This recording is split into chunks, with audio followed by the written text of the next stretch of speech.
जय दुर्गे, जय अंबे, जय भवानी. काव्यरसिक हो, मनमोहक मराठी मालवणी कविता या यूट्यूब चॅनलच्या जागर नवदुर्गांचा या उपक्रमात मी मनमोहन रोगे आपले स्वागत करतो. मित्रांनो,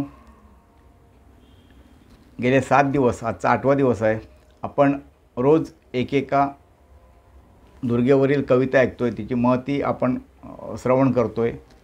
आज नवदुर्गापैकी 8वी दुर्गा माता महागौरी यावरील कविता ऐकूया. आपल्याला आज कविता आपल्यासमोर सादर करणार आहेत सौ मनीषा चव्हाण. त्यांचा परिचय थोडक्यात घेऊ. सौ मनीषा चव्हाण या ठाणे येथे मुक्कामाला राहत असून त्यांचे ग्रंथशास्त्रात पदव्युत्तर पदवी त्यांनी प्राप्त केलेली आहे. त्यांनी आतापर्यंत ठाणे जिल्हा ग्रंथालय संघ येथे ग्रंथपाल म्हणून, तर राज्य शासनाच्या वतीने ग्रंथपाल वर्गात शिक्षिका म्हणून, तसेच काही शाळा व महाविद्यालयांमध्ये शिक्षक म्हणून काम केलेले असून सध्या त्या कल्याण येथील एका शाळेत ग्रंथपाल म्हणून सेवेत आहेत. त्यांनी राज्यस्तरावर शोधनिबंध, प्रबंध लेखन केलेले असून त्यासाठी त्यांना अनेक ठिकाणाहून गौरवण्यात आलेले आहे. त्यांचे दरवर्षी अनेक दिवाळी अंकांमध्ये साहित्य प्रसिद्ध होते. तसेच अनेक वृत्तपत्रांमध्येही त्यांचे लेख प्रसिद्ध झालेले होतात. 2004 साली दैनिक लोकमतच्या प्रश्नमंजुषेत 29,000 स्पर्धकांमधून त्यांनी प्रथम क्रमांकाचे पारितोषिक पटकावले होते. अनेक संस्थांकडून त्यांना साहित्य लेखनासाठी, शैक्षणिक क्षेत्रातील योगदानासाठी अनेक पुरस्कार मिळालेले आहेत. त्यांनी आतापर्यंत अनेक कार्यक्रमांमध्ये उत्तम सूत्रसंचालन देखील केलेले आहे. तसेच त्या अनेक मान्यवरांच्या त्यांनी मुलाखतीसुद्धा घेतलेल्या आहेत.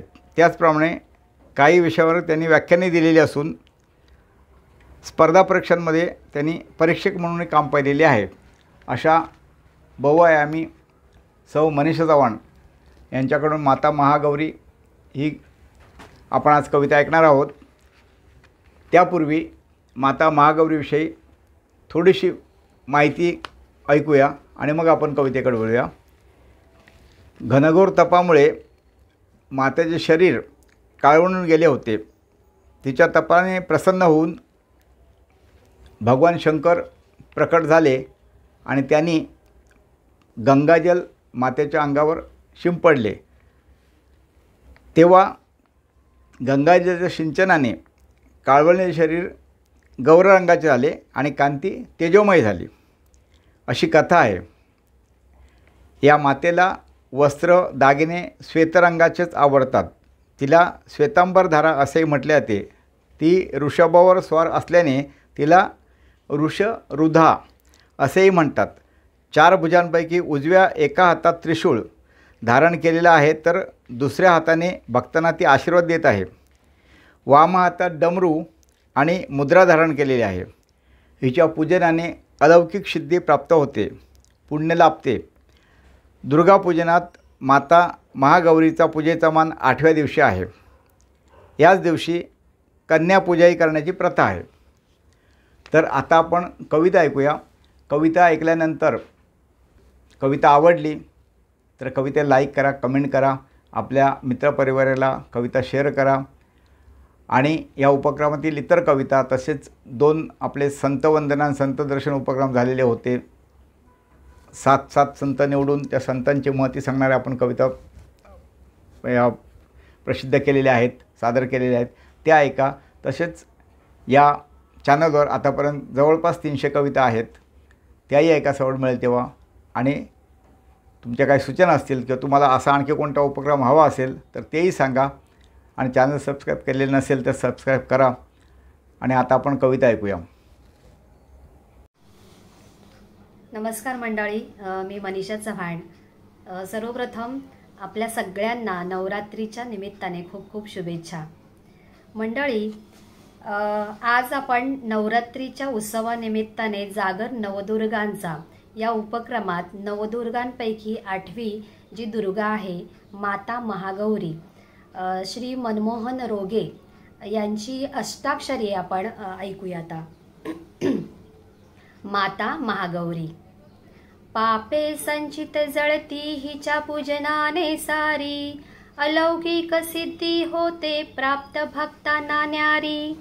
नित्य पूजती श्रद्धेने स्त्रिया असून संसारी, त्यांचे संसार सुखाचे करी माता महागौरी. पतीला भण्या श्री शिव केले तपगन गौर, तन काळ वंडून ते गेले झाले कृशफार.